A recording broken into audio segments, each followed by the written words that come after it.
the RMB situation, you mentioned a so-called currency problem. I mean, do you see the day in the next 5 years where it's fully convertible and flexible? Well, you're talking to a person who's quite old. If I'm around in 5 years, I'd like to think that that is the case.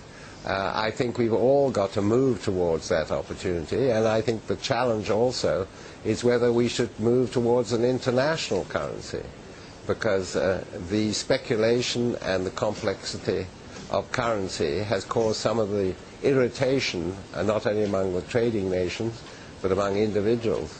But it's not for me to say how it will happen, but I think everyone who knows how to deal with these situations is very cognizant of the problem it takes to get over it, and I think the RMB will become more convertible. But when it'll come, that is a matter for, obviously, the powers that be.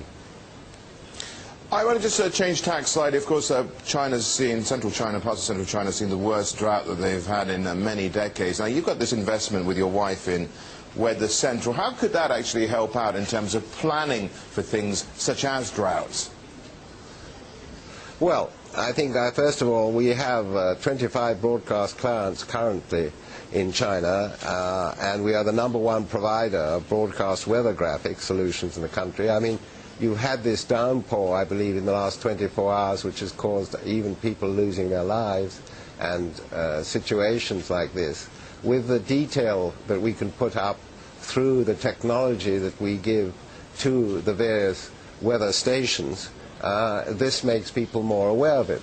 On the whole, it's a question of giving the opportunity. I mean, we have also launched an operation called My Weather, which gains access to the first truly personalized weather application for the web and mobile devices. You can go up on myweather.com and you can find out within a kilometer of where you are what is going to happen to the weather. It also gives a 10-day forecast. I think we've got to be aware that we're living in a time, I'm not going to get into the subject, which is a huge subject of climate change, but we do have variations of all sorts around the world. Certainly in England we have very precarious weather. We've had a drought up until about 10 days ago.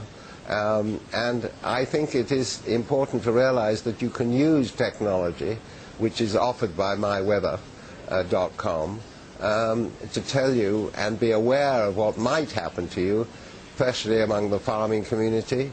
Also, we are very interested in helping wind power because it gives sorry. So Evelyn, we're just running out of time, but I wanted to thank you for stepping into our offices there in Beijing. Thank you very much indeed, Evelyn. Well, I'm very honored that you gave me the opportunity, and I thank you very much.